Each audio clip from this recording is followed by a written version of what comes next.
지영아, 너는 하루 종일 집구석에서 대체 뭘 하는 거니? 이 식탁에 먼지 앉은 것 좀 봐라.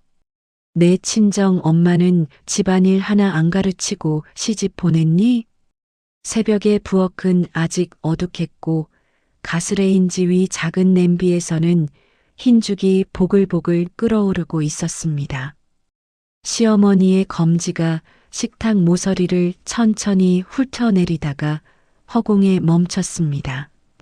그 손가락 끝에 묻은 것이 있는지 없는지 저는 확인할 필요조차 없었습니다. 저는 입안에 있던 식은 죽 한 술을 천천히 삼켰습니다. 두 아이를 둔 가장인데 회사 사정으로 권고사직 당했습니다. 막막한 마음에 시작한 채널인데 여러분의 구독 하나가 저희 가족에게 희망이 됩니다. 구독, 좋아요, 알림 설정 꼭 부탁드려요. 캐릭터가 그려진 플라스틱 그릇을 싱크대 안에 조용히 내려놓고 건조대에 걸린 깨끗한 행주를 집어들었습니다. 식탁으로 다가가 허리를 굽히고는 잊지도 않은 먼지를 다시 닦아냈습니다. 행주가 나무 식탁을 스치며 사각거리는 미세한 소리만이 부엌을 채웠습니다. 어머니, 제가 미처 신경 쓰지 못했습니다. 제 입에서 나온 한마디는 이미 1000번도 넘게 반복된 문장이었습니다. 행주를 쥔 제 손가락 마디가 하얗게 질려 있었지만 그 누구도 보지 못했습니다. 식탁 위에는 이미 세 사람의 아침 식사가 정갈하게 차려져 있었습니다. 시어머니, 이목자, 여사의 자리에는 흰죽과 도자기 접시에 담긴 3가지 밑반찬, 남편 최성호 씨의 자리에는 김이 모락모락 나는 된장국에 밥이 말아진 큰 그릇이 놓여 있었습니다. 그리고 싱크대와 냉장고 사이의 좁은 틈에는 2살배기 딸 예린이가 어젯밤 먹다 남긴 이유식 반그릇이 전자레인지에 미지근하게 데워진 채 저를 기다리고 있었습니다. 저는 한지영입니다. 결혼 전에는 마포의 작은 출판사에서 책 만드는 일을 했었습니다. 키보드를 두드리며 작가의 문장을 다듬던 그 손은 결혼 3년 만에 손등이 갈라지고 손톱 밑이 까매진 다른 손이 되어 있었습니다. 그 변화를 지켜보던 사람은 이 집안에 단 한 명도 없었습니다. 안방의 문고리가 달칵 돌아갔습니다. 시어머니가 윤기 흐르는 실크 잠옷 차림으로 거실을 가로질러 식탁 쪽으로 다가왔습니다. 그분은 부엌 구석에 서 있는 저를 쳐다보지도 않은 채 의자를 빼냈습니다. 그러나 앉지는 않았습니다. 오른손 검지를 뻗어 식탁 모서리의 나뭇결을 따라 천천히 훑어내렸습니다. 그것은 매일 아침 반복되는 의식이었습니다. 저는 행주를 싱크대로 가져가 수도꼭지를 틀었습니다. 차가운 물이 손가락 사이를 스쳐 지나가자 그제야 잠깐의 숨이 트이는 듯 했습니다. 흐르는 물이 행주의 얼룩을 씻어내는 것을 말없이 바라보았습니다. 그 물에 제 안에 무엇인가도 함께 씻겨 내려갔으면 좋겠다고 생각했지만 그런 일은 일어나지 않았습니다. 오전 8시 어린이집에 가야 할 시간이었습니다. 현관 바닥에는 작은 신발 2켤레가 흩어져 있었고 방화문 옆 작은 목욕 의자에 앉은 예린이가 노란 양말 한 짝을 손에 쥐고 끙끙대고 있었습니다. 발 뒤꿈치 부분이 발등 위로 올라와 있었지만 그 작은 손가락은 어떻게든 양말을 끌어올리려 안간힘을 쓰고 있었습니다. 저는 외투를 한 손에 든 채 옆에 쭈그려 앉았습니다. 아이의 서툰 몸짓을 보고 있자니 저도 모르게 입가에 옅은 미소가 번졌습니다. 예린이의 작은 이마에는 땀방울이 송골송골 맺혀 있었습니다. 발가락이 양말 끝까지 들어가야 한다는 말을 막 건네려던 순간이었습니다. 외출복으로 갈아입은 시어머니가 핸드백을 들고 안방에서 나왔습니다. 그분은 바닥에 앉은 손녀를 힐끗 내려다보았고 이내 거꾸로 신긴 양말에 시선이 꽂혔습니다. 짧고 날카로운 비웃음이 콧등에서 터져나왔습니다. 2살이나 처먹고 양말 앞뒤도 구분 못하느냐는 말이 거실 전체로 쏟아졌습니다. 이어진 한마디는 더 매서웠습니다. 얘 머리에 문제가 있는 것 아니냐는 그 한마디. 제 등줄기가 순식간에 뻣뻣해졌습니다. 손에 쥔 외투가 옷감 안에서 둥글게 구겨졌습니다. 저는 고개를 들어 억누른 목소리로 간신히 입을 열었습니다. 어머니, 이제 겨우 2살이라고. 2살짜리는 원래 다 그러는 거라고. 시어머니는 제 말을 거칠게 자르셨습니다. 자기 아들 성우는 2살 때 이미 혼자 신발까지 신었다는 것이었습니다. 그분은 저와 예린이를 쳐다보지도 않은 채 성큼성큼 현관으로 걸어가 도어록 비밀번호를 눌렀습니다. 그리고 방화문을 있는 힘껏 닫아버렸습니다. 쾅! 엄청난 굉음이 좁은 복도를 울렸습니다. 예린이는 화들짝 놀라 몸을 떨었고 손에 쥐고 있던 노란 양말을 바닥에 떨어뜨렸습니다. 입술이 삐죽거리더니 곧 으앙하는 울음을 터뜨렸습니다. 저는 외투를 내팽개치고 차가운 타일 바닥에 무릎을 꿇은 채 딸을 품에 꽉 안았습니다. 작은 등을 일정한 박자로 쓸어내리며 괜찮다고 우리 예린이가 혼자서도 잘 신었다고 속삭였습니다. 저의 시선은 바닥에 널브러진 거꾸로 된 노란 양말 위에 머물렀습니다. 두 눈은 한 번도 깜빡이지 않았습니다. 시야가 완전히 흐려질 때까지 말입니다. 밤 9시가 조금 넘은 시각 현관 도어록에서 멜로디가 울리더니 철컥 문이 열렸습니다. 양복 재킷을 어깨에서 벗어 신발장 위에 툭 걸친 남편이 한쪽 발로 다른 쪽 구두 뒤꿈치를 밟아 빼고 있었습니다. 그 모습을 화장실에서 빨래를 막 마치고 나오며 바라보았습니다. 저는 손에 든 수건을 식탁 의자 등받이에 걸쳐두고 복도로 다가갔습니다. 성우 씨, 어머니가 오늘 또 예린이 보고 머리에 문제가 있다고 하셨다고. 이제 겨우 2살인데 한번 말씀드려 줄 수 없겠느냐고. 제 목소리는 평소보다 더 가라앉아 있었습니다. 남편은 넥타이를 느슨하게 풀고 있었지만 고개조차 들지 않았습니다. 엄마도 애 걱정돼서 그러시는 거지. 당신이 너무 예민하게 받아들이지 말라는 한마디만이 그의 입에서 나왔습니다. 저는 한 발짝 앞으로 다가섰습니다. 손에 쥔 수건이 어느새 밧줄처럼 비틀려 쥐어져 있었습니다. 걱정이 아니라 우리 딸한테 막말을 하시는 것이라고. 2살짜리 아이한테 그게 할 소리냐고. 남편의 얼굴이 일순간 굳었습니다. 그가 갑자기 목소리를 높이며 넥타이를 거칠게 잡아채고는 고개를 확 돌렸습니다. 미간이 일그러지고 짜증으로 목줄기에 핏대가 섰습니다. 자기는 하루 종일 뼈 빠지게 일하고 왔는데 집에 와서도 좀 조용히 쉴 수 없냐는 것이었습니다. 어머니가 한두 마디 하시면 그냥 한 귀로 듣고 흘리면 되지 않느냐는 그 말은 결혼한 뒤로 제가 가장 많이 들은 한마디였습니다. 그는 저를 더 이상 쳐다보지 않은 채 성큼성큼 냉장고로 걸어갔습니다. 문을 열고 맥주 한 캔을 꺼내 들었습니다. 곧장 안방으로 들어갔습니다.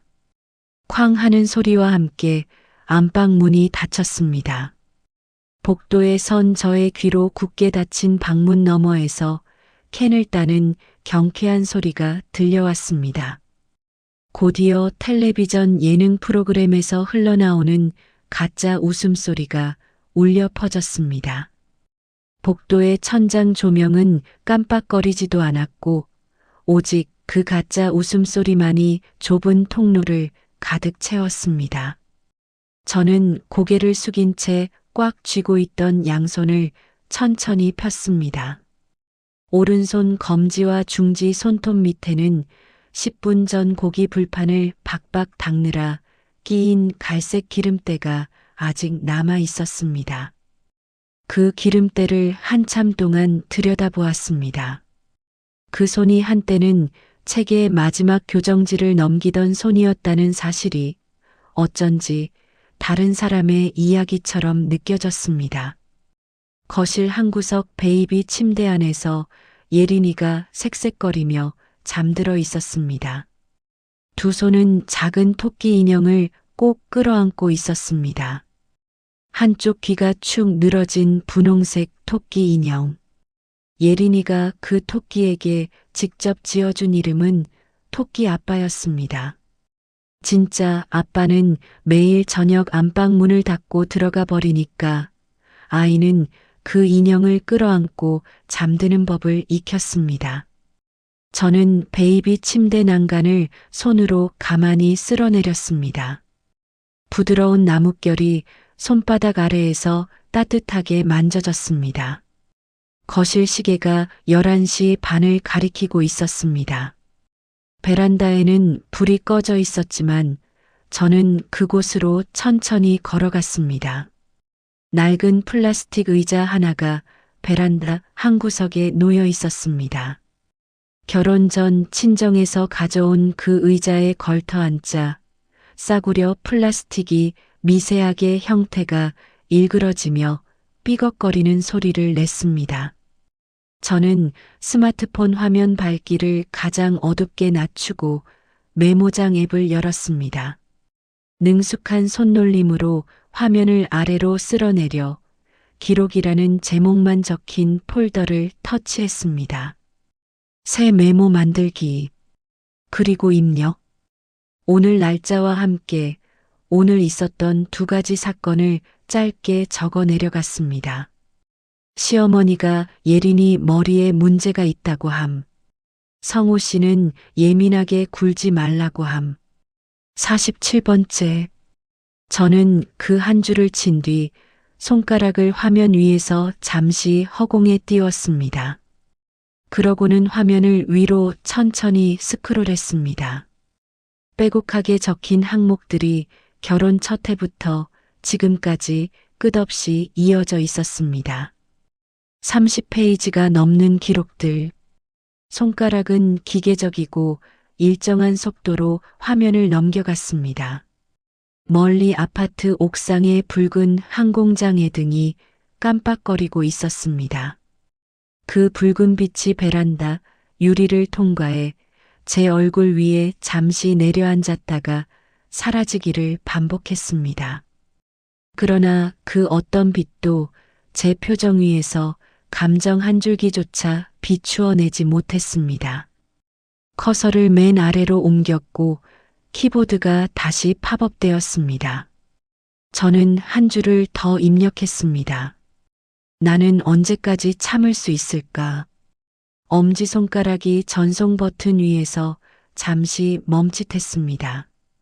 3초가 흐른 뒤 저는 백스페이스 키를 눌러 그 문장을 글자 하나하나 지워나갔습니다. 이내 화면이 까맣게 꺼졌습니다.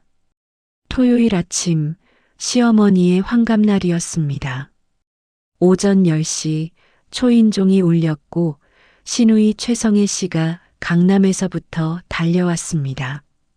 그분의 한 손에는 샴페인색 리본이 묶인 하얀 케이크 상자가 들려 있었습니다. 청담동에서 2시간을 줄 서야 살 수 있다는 유명한 밤 케이크라고 했습니다. 방화문이 열리자 시누이는 하이힐을 또각거리며 거침없이 들어왔습니다. 현관에서 신발을 정리하던 저는 안중에도 없이 곧장 거실로 직행했습니다. 어머니 환갑 축하드린다는 인사가 거실 안에 경쾌하게 울려 퍼졌습니다. 신우이는 거실 탁자에 케이크를 올려놓고는 곧장 부엌 쪽으로 시선을 돌렸습니다. 저는 도마 앞에 서서 잡채에 들어갈 소고기를 썰고 있었습니다. 신우이가 아일랜드 식탁 앞으로 다가와 도마를 가리키며 한마디 던졌습니다. 새언니 잡채 고기를 왜 이렇게 두껍게 써느냐고. 우리 엄마 치아 안 좋으신 거 모르냐고. 식칼을 쥔 제 손이 허공에 멈췄습니다. 칼날과 도마 사이의 거리는 단 1cm도 되지 않았습니다. 저는 칼을 천천히 도마 위에 내려놓고 차분한 목소리로 대답했습니다. 알겠다고, 다시 썰겠다고. 신우이는 자리를 뜨지 않고 이번에는 거실 카펫에 앉아 있는 예린이에게로 시선을 돌렸습니다. 예린이 옷에 묻은 과일즙을 가리키며 옷을 갈아입히라는 말이 따라붙었습니다. 사진 찍을 때 얼마나 촌스러워 보이겠느냐는 한마디까지. 저는 도마 위로 다시 칼을 내렸습니다. 손가락에 힘이 들어갔지만 칼끝은 흔들리지 않았습니다. 결혼 3년 동안 그 손은 흔들리는 법을 잊었습니다. 오후 1시 환갑상이 거실의 반을 차지할 만큼 거하게 차려졌습니다. 갈비구이와 미역국, 그리고 새로 얇게 썬 잡채가 푸짐하게 올라가 있었습니다. 남편이 소주병을 들어 시어머니의 잔을 가득 채웠습니다. 신우이는 스마트폰 카메라 렌즈로 밥상 전체를 천천히 훑으며 우리 엄마 환갑이라는 멘트를 흘렸습니다. 화면 우측 상단에 인스타그램 라이브 방송 아이콘이 깜빡거리고 있었습니다. 예린이는 유아용 식탁 의자에 앉아 있었습니다.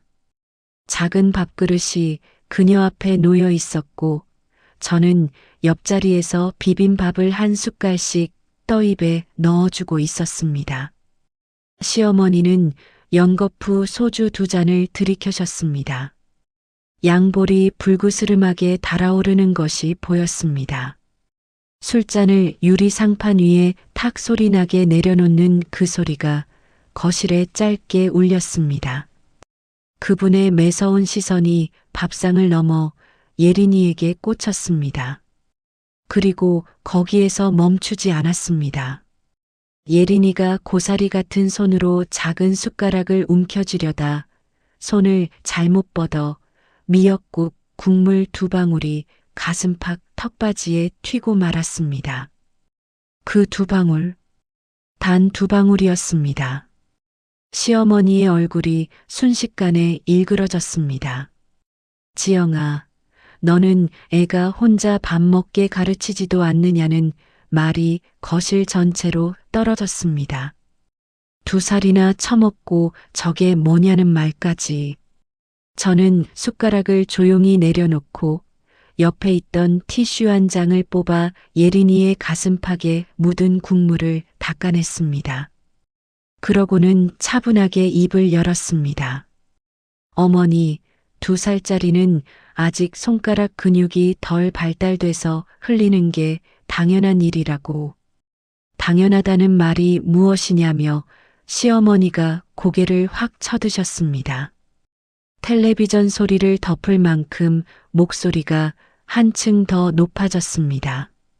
자기는 아들 2을 키웠어도 저렇게 둔한 아이는 본 적이 없다는 말이 이어졌습니다.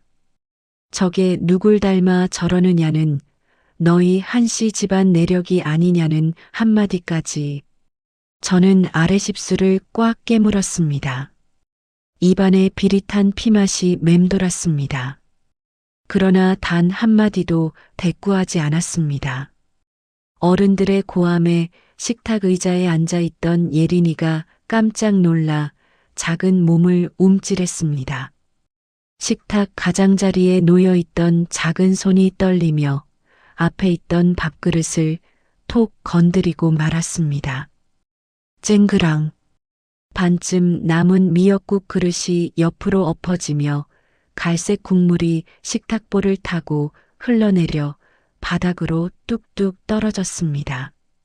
의자 다리가 바닥을 긁는 날카로운 마찰음이 거실에 길게 울렸습니다. 시어머니가 벌떡 일어나셨습니다. 그분은 식탁을 성큼 돌아 유아용 식탁 의자 앞으로 곧장 다가갔습니다. 엎어진 그릇을 세우는 대신 예린이의 여린 위팔을 덥석 움켜쥐고는 의자에서 두 살배기 아이를 억지로 끄집어냈습니다. 이것 좀 봐라.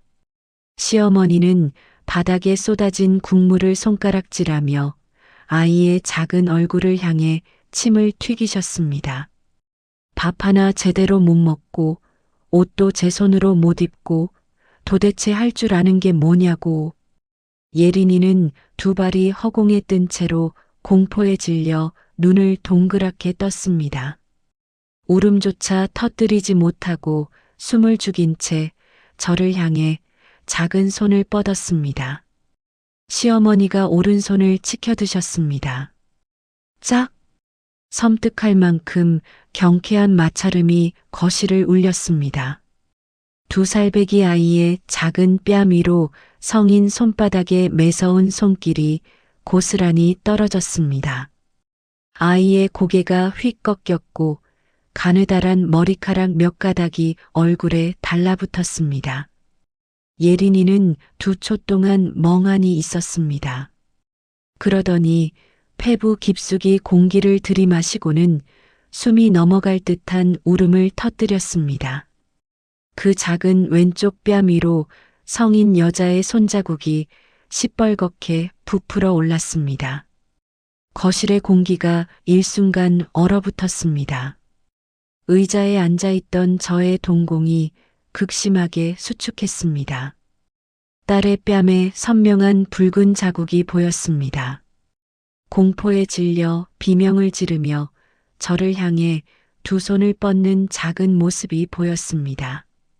저는 천천히 시선을 돌렸습니다. 남편 최성호 씨는 제자리에 앉아 있었습니다. 그의 오른손에는 여전히 젓가락이 들려 있었고 젓가락에 집힌 갈비 한 점이 허공에 멈춰 있었습니다. 그는 입을 반쯤 벌린 채 이쪽을 바라보고 있었지만 목구멍에서는 단 한마디도 새어나오지 않았습니다. 신우이는 식탁 밑으로 황급히 스마트폰을 숨기고는 엄지손가락으로 재빨리 라이브 방송 종료 버튼을 눌렀습니다. 그 짧은 동작 하나가 모든 것을 보여주고 있었습니다. 누가 누구의 편인지를, 그리고 누가 단 한 번도 제 편이 된 적이 없었는지를. 저는 천천히 자리에서 일어났습니다. 자지러지게 우는 딸을 당장 안아들지 않았습니다. 몸을 돌려 의자를 밀쳐내고 한 걸음, 두 걸음 남편 앞으로 다가갔습니다.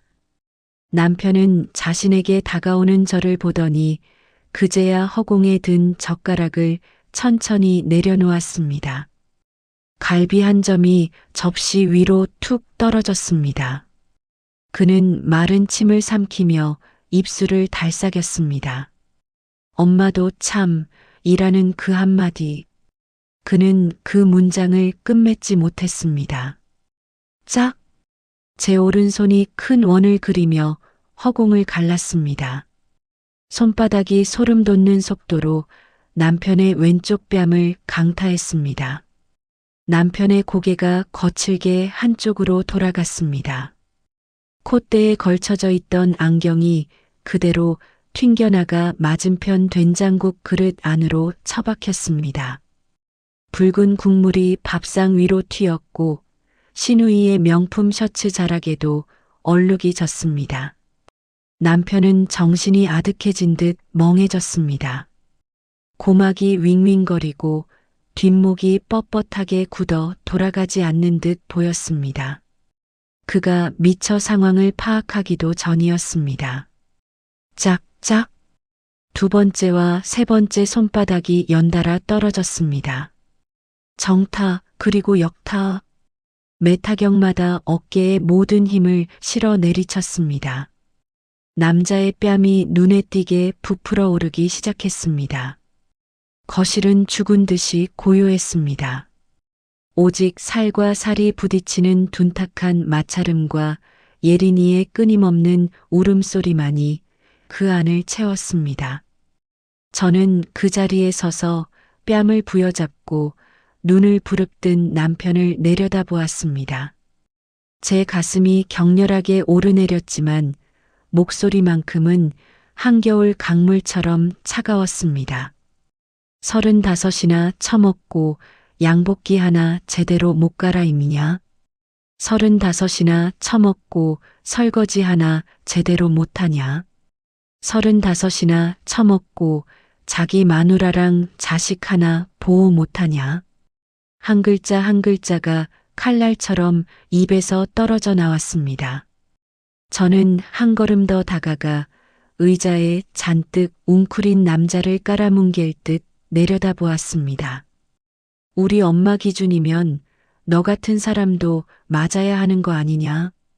그 말이 거실 안에 무겁게 떨어졌습니다. 너 미쳤느냐는 비명이 등 뒤에서 터져 나왔습니다.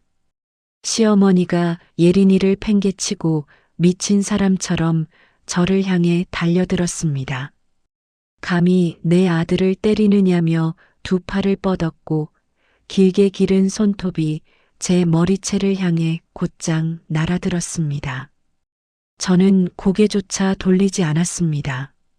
그저 어깨를 가볍게 숙이며 몸을 왼쪽으로 반보 비켜섰습니다. 허공을 가른 시어머니는 중심을 잃고 환갑상을 향해 고꾸라졌습니다. 그분의 골반이 식탁 모서리에 세게 부딪혔고 허우적거리던 팔이 거실 탁자 위에 케이크 상자를 그대로 쓸어버렸습니다. 2시간을 줄 서서 샀다던 그 밤 케이크가 통째로 뒤집어졌습니다. 하얀 생크림과 갈색 피레가 바닥에 처참하게 처박혔고 시어머니의 신발 위를 덮어버렸습니다. 시어머니는 고통스럽게 허리를 부여잡고 바닥에 주저앉으셨습니다. 시누이가 의자에서 펄쩍 뛰어오르며 저를 향해 손가락질을 했습니다. 새언니 너무 하는 거 아니냐고. 어느 집 며느리가 시댁에서 이렇게 행패를 부리느냐는 말이 빠르게 쏟아졌습니다. 저는 바닥에 나뒹구는 시어머니도 뺨을 감싸 쥔 남편도 길길이 날뛰는 시누이도 더 이상 쳐다보지 않았습니다. 몸을 돌려 여전히 울고 있는 예린이에게 다가가 무릎을 굽혔습니다. 가슴이 미어지는 손길로 딸을 안아들었습니다.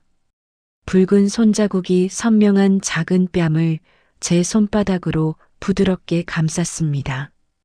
아이의 머리를 제 목덜미에 깊숙이 묻게 했습니다. 그 작은 심장이 제 가슴팍에서 빠르게 뛰는 것이 느껴졌습니다. 저는 몸을 일으켜 현관으로 천천히 걸어갔습니다.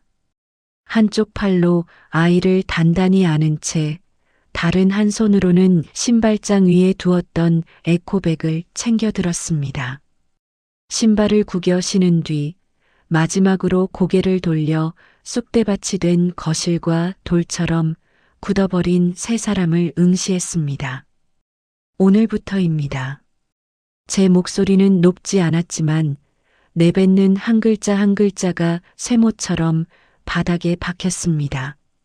내 딸 털끝 하나라도 건드리는 사람은 그 손목이 어떻게 되든 제가 책임지지 않을 거라고. 그 한마디가 거실 한가운데에 무겁게 떨어졌습니다. 저는 등을 돌렸습니다. 뒤에서 문이 쾅 하고 닫혔고 철컥 도어록이 잠기는 소리가 났습니다. 그 잠금음이 어쩐지 제 안에 무엇인가가 마침내 풀려나는 소리처럼 들렸습니다. 택시는 강북구의 한밤중 도로를 빠르게 갈랐습니다. 저는 한 팔로 예린이를 꽉 끌어안고 다른 한 손으로는 택시 문 손잡이가 하얗게 질리도록 쥐고 있었습니다. 15분 뒤 택시는 하나소아과 의원 앞에서 멈춰 섰습니다. 진료실의 백발 노의사가 돋보기를 고쳤으며 예린이의 왼쪽 뺨에 선명한 붉은 자국을 살폈습니다. 2살 배기는 아직도 훌쩍거리며 제 옷깃을 생명줄처럼 쥐고 놓지 않았습니다.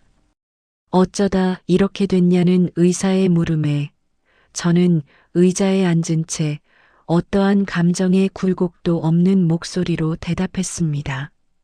친할머니에게 맞았다고. 진단서에 외부 충격으로 인한 안면부 연부조직 좌상이라고 있는 그대로 적어달라고. 처방전 위를 맴돌던 의사의 펜이 잠시 멈칫했습니다. 그는 저와 아이를 번갈아 보며 난처한 표정을 지었습니다. 이게 가정 내 문제로 기록에 남으면 이라고 말끝을 흐렸습니다.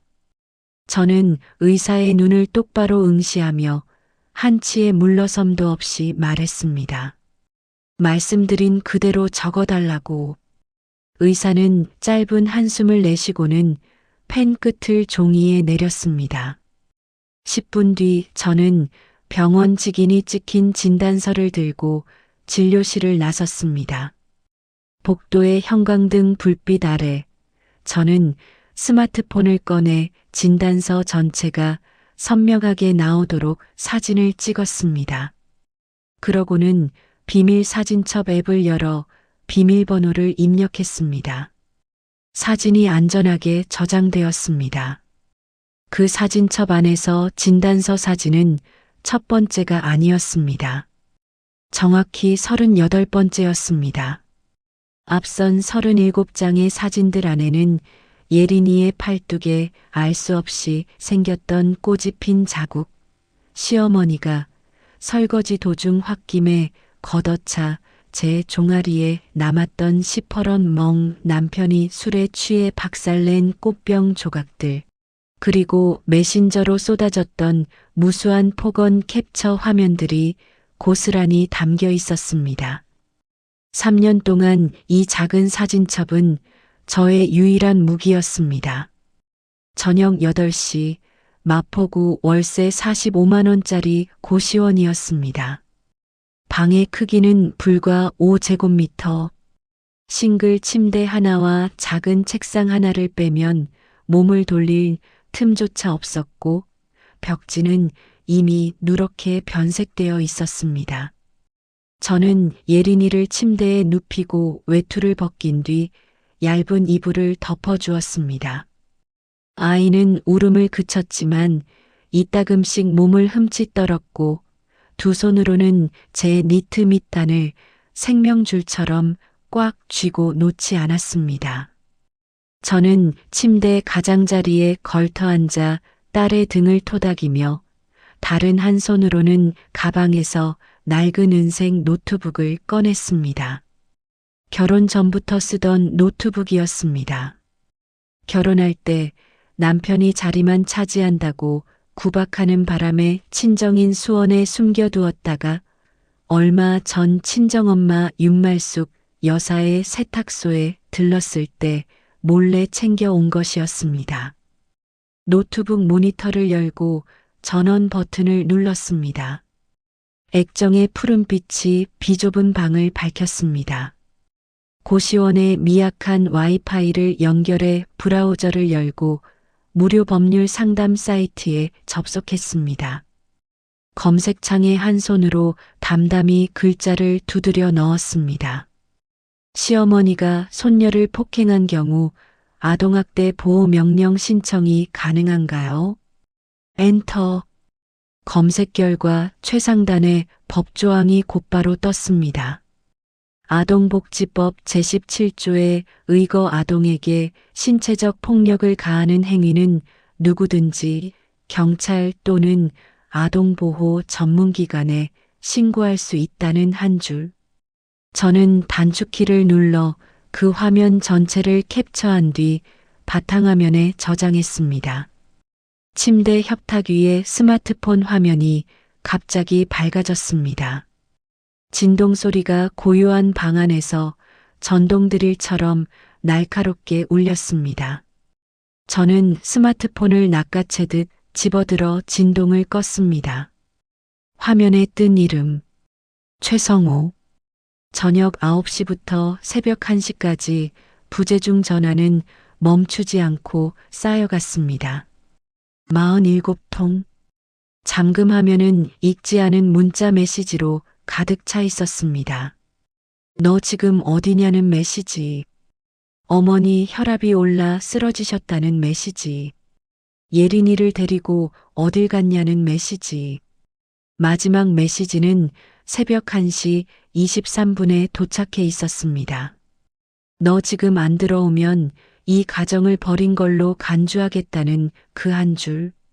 저는 껍질이 벗겨진 의자 등받이에 기대어 그 마지막 줄을 빤히 바라보았습니다. 서서히 제 입꼬리가 호를 그리며 올라갔습니다. 저는 웃고 있었습니다. 결혼 3년 만에 터져나온 가장 온전하고 진실된 웃음이었습니다. 전원 버튼과 볼륨 버튼을 동시에 눌러 모든 문자 메시지를 단 하나도 빠짐없이 캡처해 저장했습니다. 그러고는 입력창을 열어 오늘 밤 처음이자 마지막 답장을 천천히 타이핑했습니다. 강북경찰서에 아동학대 신고 접수 끝냈다고. 너랑 너희 어머니 출석 통지서나 기다리라고. 전송 버튼을 눌렀습니다. 전송 완료 알림이 울리자마자 저는 망설임 없이 연락처 설정으로 들어가 그의 번호를 수신 차단 목록에 집어넣었습니다. 다음 날 오전 9시 저는 고시원 밖 비좁은 골목길에 서서 어딘가로 전화를 걸었습니다. 전화를 받은 사람은 대학 동문 선배인 장혜수 변호사였습니다. 지금 그분은 서울 가정법원 인근 이혼 전문 법률사무소에서 가장 피도 눈물도 없기로 소문난 가자 전문 변호사였습니다. 선배, 저예요. 지영이. 저는 10분 동안 어떠한 감정도 섞지 않은 채 어제 있었던 일과 현재 제가 쥐고 있는 증거 목록을 건조하게 브리핑했습니다. 수화기 너머에서 장혜수 변호사는 5초 동안 무거운 침묵을 지켰습니다. 지영아. 그분의 목소리가 한층 서늘해졌습니다. 지금 가지고 있는 증거들 전부 다 보낼 수 있느냐는 물음. 저는 곧바로 보내겠다고 답했습니다. 통화를 끊고 보안 메일 앱을 열었습니다. 38장의 사진, 진단서 캡처본, 그리고 메모장 앱에서 PDF로 추출한 47페이지 분량의 일지를 전부 압축해 전송했습니다. 전화를 끊고 10분 뒤 장혜수 변호사의 메시지가 도착했습니다. 이 정도면 충분하다고. 아니, 차고 넘친다고. 오늘 오후에 바로 이혼 소장이랑 아동학대 고소장 작성 들어간다는 한 줄.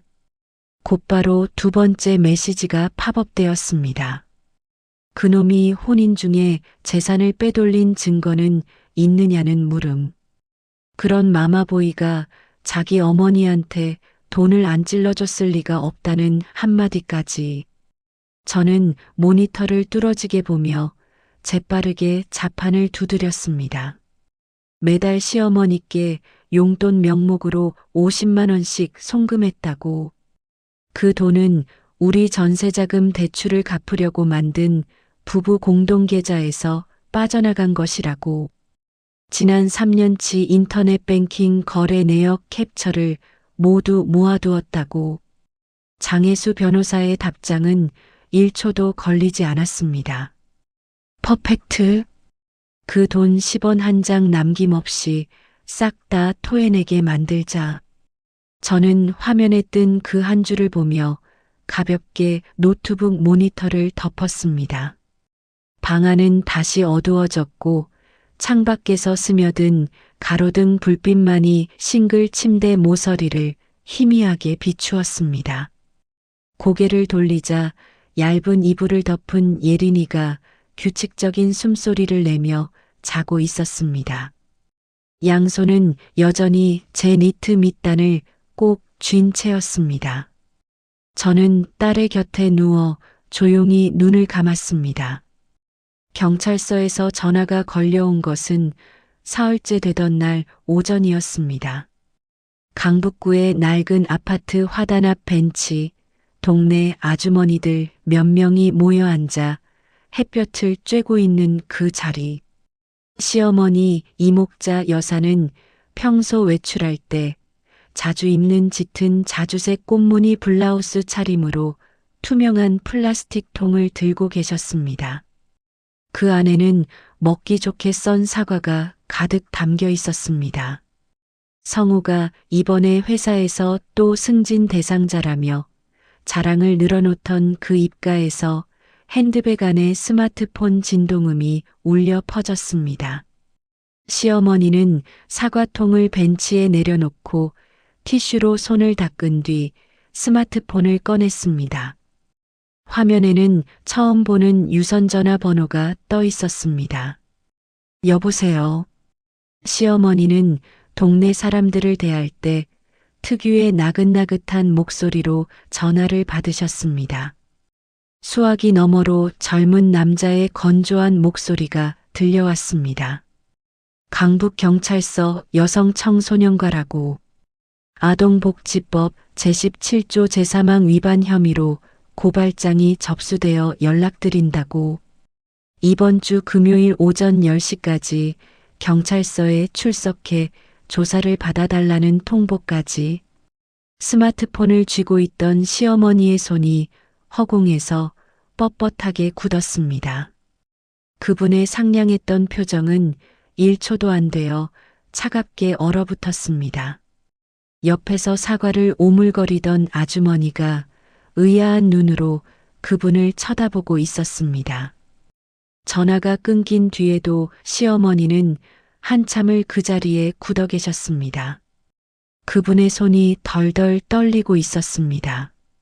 시어머니는 억지로 입꼬리를 끌어올려 기괴할 정도로 흉한 미소를 쥐어짜시며 아무것도 아니라고 둘러대고는 자리에서 일어나셨습니다. 플라스틱 통조차 챙기는 것을 깜빡한 채로 그분은 도망치듯 아파트 현관으로 들어가 버리셨습니다. 오후 3시 경기도 수원시 비좁은 비탈길 끝에 친정엄마 윤말숙 여사의 세탁소가 문을 열어두고 있었습니다. 가게는 크지 않았고 공기 중에는 독한 화학 용제 냄새와 수증기 냄새가 짙게 깔려 있었습니다. 세탁기가 웅웅거리며 낮게 돌아갔습니다. 엄마는 물이 빠져 희끗희끗한 앞치마를 허리에 두른 채 다림판 앞에 서서 묵직한 공업용 다리미를 쥐고 남성용 와이셔츠를 향해 하얀 고압 증기를 뿜어내고 계셨습니다. 그 거친 두 손은 수십 년간 옷을 다리느라 붉게 부어올라 있었습니다. 엄마의 그 손이 결혼한 저의 갈라진 손등을 처음 보았던 그날 저녁, 엄마는 아무 말도 하지 않으셨습니다. 다만 그날 밤 우리 친정의 부엌에 가스레인지 불이 새벽 2시까지 꺼지지 않았다는 것을 저는 그 다음 명절에야 알았습니다. 문가의 풍경이 짤랑 울렸습니다. 남편 최성호 씨가 사흘째 갈아입지 못한 양복 재킷을 걸친 채로 피로에 절은 얼굴로 세탁소 안으로 걸어 들어왔습니다. 눈 밑에는 짙은 다크서클이 깊게 내려앉아 있었고 수염 자국도 지저분하게 남아 있었습니다. 장모님, 그는 문가에 서서 아부하듯 부드러운 목소리로 엄마를 불렀습니다. 다리미를 쥔 엄마의 손이 멈췄습니다. 고온의 수증기가 공기 중으로 서서히 흩어졌습니다. 엄마는 고개를 돌리지도 다리미를 내려놓지도 않은 채 눈초리만으로 문가의 남자를 흘겨보셨습니다. 세탁소 안에는 여분의 의자가 없었습니다. 엄마는 아무 말도 하지 않으셨고 그를 앉게 할 생각도 없으셨습니다. 남편은 마른 침을 꿀꺽 삼키며 한 발짝 다가섰습니다. 장모님, 지영이 여기 있죠. 전화가 계속 안 통한다고. 어머니가 오늘 경찰서 전화를 받으시고 너무 놀라 혈압이 오르셨다고. 침대에서 일어나지도 못하신다고. 지영이 좀 나오라고 해달라는 말이 빠르게 이어졌습니다. 우리 가족끼리 앉아 좋게 좋게 얘기 좀 하자는 마지막 한마디까지. 엄마가 마침내 몸을 돌리셨습니다. 다리미를 쇠 거치대에 내려놓고 옆 구석으로 다가가 높은 곳에 걸린 옷을 내릴 때 쓰는 알루미늄 행거 봉을 집어 드셨습니다. 엄마는 그 봉을 들고 한 걸음 한 걸음 세탁소 문 앞으로 다가가 문틀 사이에 봉을 가로로 막아 남편의 앞을 가로막으셨습니다. 나가. 엄마의 목소리는 낮았지만 한 글자 한 글자가 시멘트에 박힌 못처럼 단호했습니다. 남편은 당황했습니다. 장모님 왜 이러시냐며 부부 사이에 좀 다툴 수도 있는 거 아니냐는 말이 그의 입에서 흘러나왔습니다. 이번엔 지영이가 경찰까지 불렀다고 이건 너무 심한 거 아니냐는 한마디까지. 엄마께서 좀 타일러 달라는 그 부탁. 나가라고 했다. 엄마는 손목에 힘을 주어 알루미늄 봉을 그의 가슴팍에 정면으로 들이밀고는 그를 뒤로 한 발짝 밀어내셨습니다. 남편은 다급해져 손을 뻗어 그 봉을 밀쳐내려 했습니다. 내 어머니가 충격을 못 견디시느냐고. 엄마가 코웃음을 치셨습니다. 그분은 봉을 거두기는커녕 오히려 더 움켜쥐셨습니다. 수십 년간 옷을 다리느라 거칠고 붉게 부어오른 두 손이 미세하게 떨리고 있었습니다. 성호 씨, 엄마가 그의 이름을 부르셨습니다. 내 딸이 너희 집에 시집간 지 3년 만에 7.5kg이 빠진 거 너는 알고 있었느냐고. 남편의 움직임이 그 자리에서 멈췄습니다. 그는 엄마의 눈을 바라보았습니다. 그 눈에는 어른이 아랫사람을 향해 베푸는 자애로움 따위는 단 한 줌도 없었고 오직 순수한 혐오만이 가득 차 있었습니다. 내 외손녀 얼굴에 난 그 손자국은 너도 봤지. 엄마의 목소리가 떨리기 시작했지만 그분은 억지로 눈물을 참아내셨습니다. 그 2살짜리 어린 것의 왼쪽 뺨이 만두처럼 퉁퉁 부어 있었어. 너는 그때 바로 밥상머리에 앉아 있었지. 내 눈으로 똑똑히 봐놓고 너는 도대체 뭘 했느냐는 물음. 남편은 시선이 바닥으로 떨어졌습니다. 제가 어머니께 말씀드리겠다고. 앞으로 다시는 안 그러시도록 하겠다고. 그 한마디가 그의 입에서 간신히 새어나왔습니다. 뭘 말해? 엄마가 봉으로 그의 가슴팍을 3번 찔러내셨습니다. 내 놈이 주둥이로만 읊어댄 게 벌써 3년이라고. 우리 지영이가 너희 집 문턱을 넘은 첫날부터 너는 앵무새처럼 그 소리만 반복했다고. 엄마는 숨을 깊게 들이마시고는 쥐고 있던 봉을 시멘트 바닥에 쾅 하고 내리찍으셨습니다. 날카로운 마찰음이 좁은 세탁소 안에 길게 울려 퍼졌습니다. 너는 새끼 강아지만도 못한 놈이라고. 엄마의 한마디가 떨어졌습니다. 새끼가 괴롭힘을 당하면 어미개도 달려들어서 지저댈 줄은 안다고. 그런데 너는 내 어머니 등 뒤에 숨어 맥주나 마시며 텔레비전이나 봤다고. 엄마는 비탈길 아래 도로를 가리키셨습니다. 돌아가서 너희 어머니께 전해라. 지영이는 여기 없다고. 서울에서 제일 잘 나가는 변호사를 선임했으니 우리는 법정에서 보자고. 남편이 다시 입을 열려 했지만 엄마는 곧바로 셔터를 반쯤 내리셨습니다. 철판이 레일을 긁으며 내는 엄청난 소음이 그의 모든 변명을 덮어버렸습니다. 2달 뒤 서울가정법원의 복도 공기에는 오래된 건물 특유의 왁스 냄새가 배어 있었습니다. 조정실 문은 굳게 닫혀 있었습니다. 저는 나무 벤치에 앉아 있었습니다. 그날 저는 단정한 베이지색 셔츠를 입었고 머리는 정갈하게 뒤로 묶어 넘겼습니다. 옆에는 두툼한 검은색 파일을 무릎에 얹은 장혜수 변호사가 앉아 있었습니다. 문이 열리고 서기관이 우리 이름을 호명했습니다. 법정 내부는 크지 않았고 채광은 좋았으나 유난히 서늘하게 느껴졌습니다. 호피 무늬 뿔테 안경을 쓴 50대 여성 판사가 책상 위에 서류 뭉치를 뒤적이고 계셨습니다. 남편과 그의 변호사는 반대편에 앉아 있었습니다.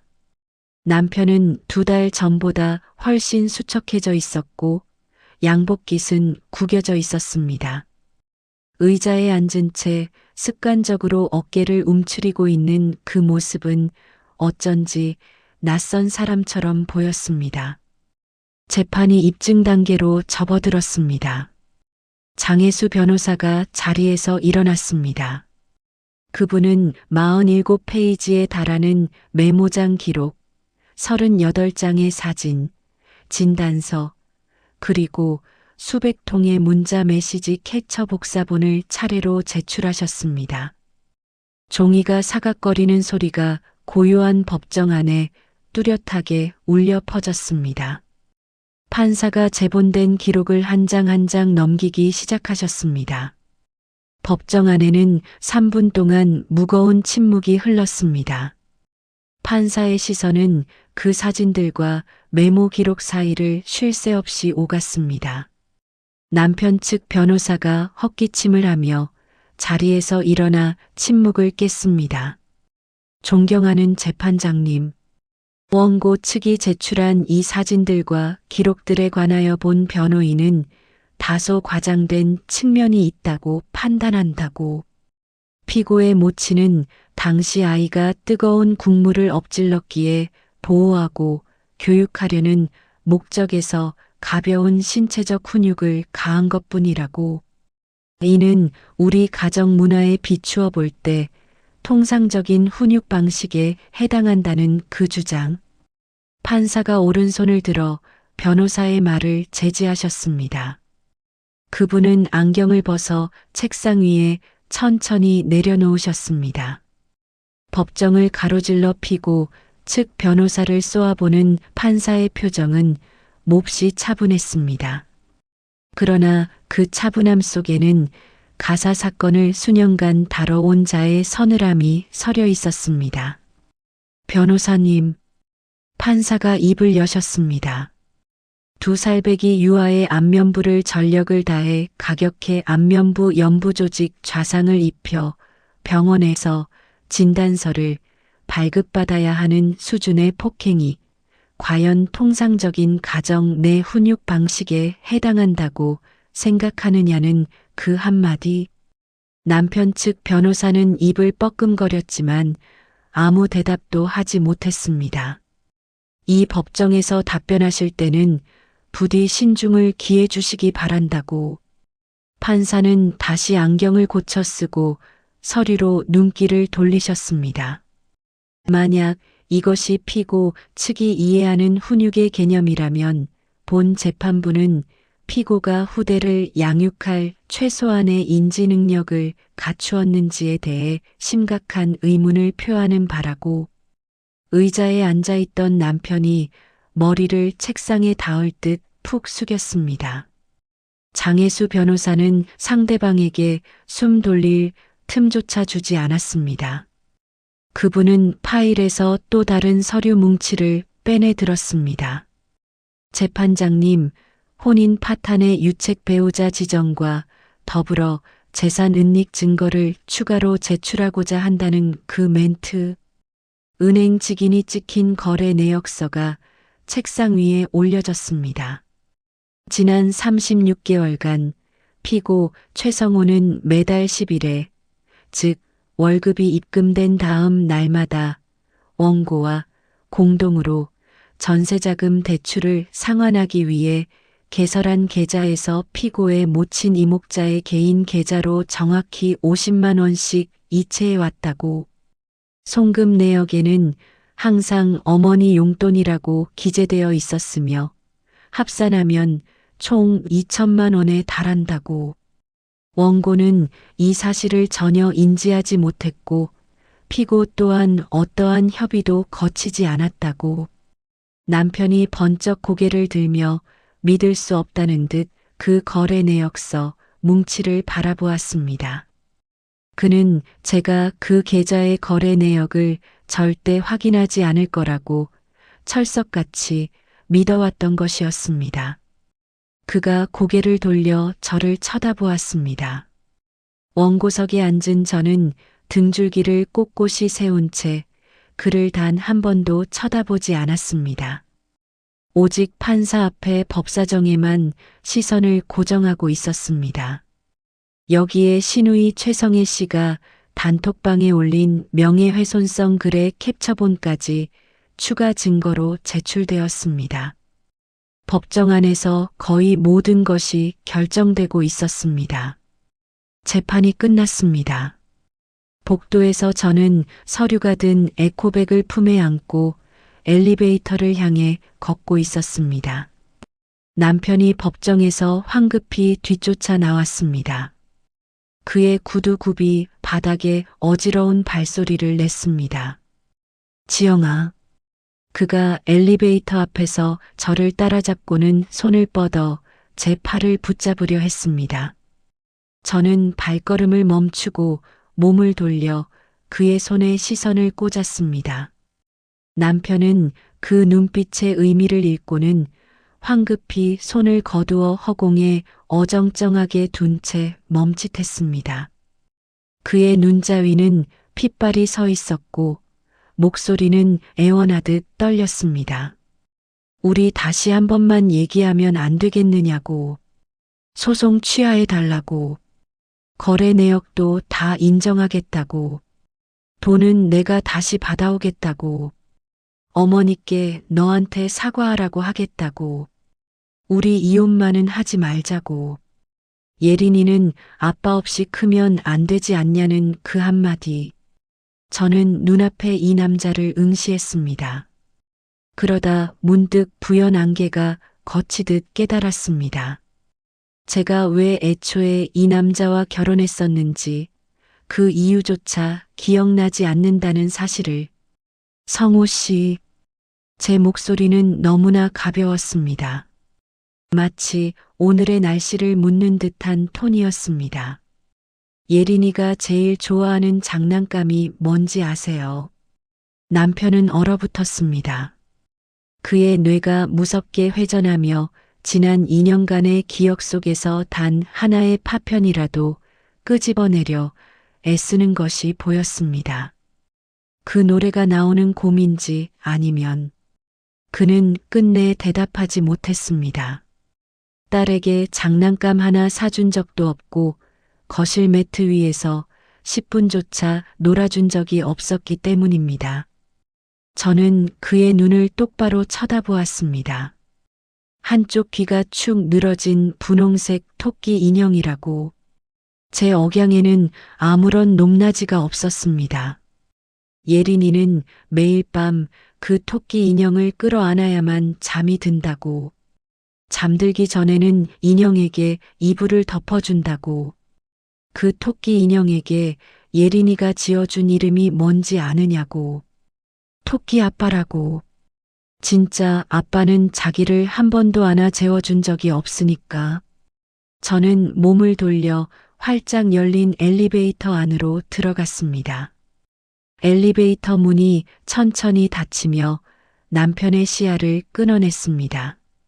3달 뒤 서울의 가을이 찾아왔습니다. 법원의 판결문이 우체국 등기 우편으로 송달되었습니다. 저는 로펌 사무실에서 장혜수 변호사와 함께 그 두툼한 서류를 훑어보았습니다. 민사 판결은 몹시 명쾌했습니다. 이혼을 인용한다. 딸 최예린의 단독 친권 및 양육권은 원고 한지영에게 지정한다. 피고 최성호는 자녀가 성년이 될 때까지 매월 10일 양육비 130만 원을 지급하라. 혼인 기간 중 동의 없이 은닉한 공동재산 2천만 원은 판결 확정일로부터 30일 이내에 전액 반환하라. 유책 배우자 지정란에는 피고 가족의 폭력 행위와 피고의 장기적인 방관으로 인해 혼인이 파탄에 이르렀음을 인정하여 정신적 위자료 3,500만 원을 지급하라고 명시되어 있었습니다. 이와 함께 형사재판부의 판결도 내려졌습니다. 증거가 명백하고 범행 수법이 좋지 않다는 이유로 시어머니는 아동복지법 위반 혐의로 징역 6개월에 집행유예 2년을 선고받으셨습니다. 아울러 40시간의 아동학대 예방교육 수강이 강제 명령되었습니다. 남편은 정보통신법상 사이버 명예훼손 혐의로 500만 원의 벌금형에 처해졌고 미납 씨 재산 가압류가 진행될 예정이었습니다. 같은 날 강북구 아파트 거실, 시어머니는 거실 바닥에 소파를 등지고 털썩 주저앉아 계셨다고 합니다. 탁자 위에는 징역 6개월 집행유예 2년이라는 글씨가 선명하게 찍힌 법원 통지서가 덩그러니 놓여 있었다고 합니다. 그분은 온몸을 사시나무 떨듯 떨고 계셨다고 합니다. 판결이 확정되고 둘째 주 목요일 밤이었습니다. 저는 새로 구한 마포구의 작은 원룸에서 예린이에게 잠자리 동화를 읽어주고 있었습니다. 침대 협탁 위에 스마트폰 화면이 갑자기 밝아졌습니다. 화면에는 익숙한 숫자가 떠 있었습니다. 이름은 저장되어 있지 않았지만 저는 그것이 누구인지 알았습니다. 짧은 고민 끝에 통화 버튼을 누르고 스마트폰을 귀에 가져다 댔습니다. 전화기 너머에는 아무 말도 들려오지 않았습니다. 좋기 30초 동안 무겁고 거친 숨소리만 이어졌습니다. 이윽고 성인 남자의 억눌린 울음소리가 새어나왔습니다. 지영아. 남편의 목소리는 모래를 삼킨 듯 지독하게 갈라져 있었습니다. 자기가 방금 소파에서 깜빡 잠이 들었는데 꿈을 꿨다고. 예린이가 뛰어다니더라고. 그 노란색 외투를 입고 자기에게 아빠라고 웃으며 부르며 안아달라고 막 달려오는데 손을 뻗었는데 아무리 애를 써도 예린이를 안을 수가 없었다고. 눈을 떠보니 집에는 자기 혼자뿐이더라고. 거실에는 아무것도 없었다고. 수화기 양끝으로 서울의 서늘한 밤 기운이 흐르고 있었습니다. 저는 새근새근 잠든 딸을 내려다보며 손을 뻗어 이불깃을 포근하게 덮어주었습니다. 그러고는 조용히 입을 열었습니다. 성호 씨, 제 목소리는 여전히 고요했습니다. 그건 꿈이 아니었다고. 지난 2년 동안 당신이 매일 퇴근하고 현관문을 열고 들어왔을 때마다 항상 할 수 있었던 일이었다고. 전화기 너머의 울음소리가 뚝 멎었습니다. 하지만 당신은 그때마다 냉장고에서 맥주를 꺼내 안방으로 들어가 문을 닫아버리는 쪽을 택했지 않냐고. 저는 스마트폰을 귀에서 떼어내고 망설임 없이 붉은색 종료 버튼을 눌렀습니다. 통화 기록을 열어 그 번호를 찾았습니다. 왼쪽으로 밀어 설정 아이콘을 누른 뒤 연락처 삭제를 터치했습니다. 차단이 아니라 삭제. 차단은 그 사람이 제 세계 어딘가에 여전히 존재한다는 의미였지만, 삭제는 지난 3년간 그와 얽혔던 모든 흔적을 제 세계에서 영구적으로 지워버린다는 의미였습니다. 다시 1년 뒤 서울에 첫눈이 내렸습니다. 부엌 가스레인지 위 작은 밀크팬에서 보글거리는 기분 좋은 소리가 났습니다. 저는 예린이가 잠들기 전 마실 우유를 데우고 있었습니다. 위자료와 돌려받은 재산을 보태어 보증금을 치른 마포구의 작은 투룸 아파트였습니다. 평수는 좁았지만 남향 베란다 덕분에 오전 내내 따스한 햇살이 가득 쏟아져 들어오는 집이었습니다. 저는 예전의 출판사로 다시 돌아갔습니다. 급여는 조금 줄었지만 정시 퇴근이 보장되어 어린이집에 예린이를 데리러 가기에 완벽했습니다. 키보드를 두드리는 그 손이 다시 한번 책의 문장을 다듬는 손으로 돌아왔습니다. 싱크대 위에 올려둔 스마트폰의 잠금을 풀자 메신저 앱에서 예전 출판사 동료들의 단톡방에 새로운 메시지가 줄지어 올라오고 있었습니다. 누군가 메시지를 남겼습니다. 다들 들었느냐고. 성호 씨가 다니던 그 건설사가 불경기라 대규모 구조조정에 들어갔다고. 지난주에 권고사직 명단에 올라 여기저기 자리를 알아보고 다닌다는 소문이 돌고 있다고. 또 다른 메시지가 이어졌습니다. 신우이 성혜 씨도 비참하기는 마찬가지라고. 커뮤니티에 헛소문을 퍼뜨리다 벌금형을 받은 것이 들통나 강남 피부과 원장이 그 자리에서 해고했다고. 강북구 아파트의 시어머니께서는 아동학대 예방교육을 수강하러 다니시는 모습이 동네에 까발려졌다고. 노인정 할머니들조차 그분을 보면 외면해서 집 밖으로 나오지도 못하신다고. 저는 화면 위로 쏟아지는 활자들을 담담하게 바라보았습니다. 밀크팬에서 피어오르는 하얀 김이 시야를 아스라이 흐려놓았습니다. 저는 그 메시지들을 다른 곳으로 전달하지도 어떤 댓글도 남기지 않았습니다. 얼굴 근육조차 미동하지 않았습니다.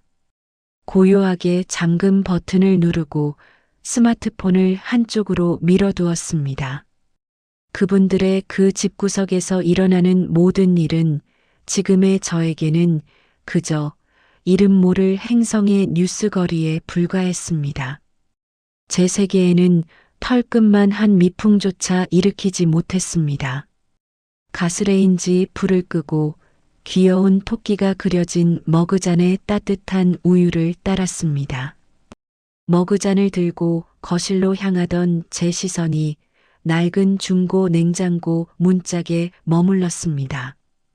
그곳에는 동그란 자석 2개로 유치원에서 가져온 도화지 한 장이 위태롭게 붙어 있었습니다. 삐뚤빼뚤하고 투박한 선들. 어린아이 특유의 순수한 크레파스 그림이었습니다. 도화지 한가운데에는 커다란 사람 하나와 아주 조그만 사람 하나가 그려져 있었습니다. 굵기도 제멋대로인 손가락들이 서로를 꼭 맞잡고 있었습니다.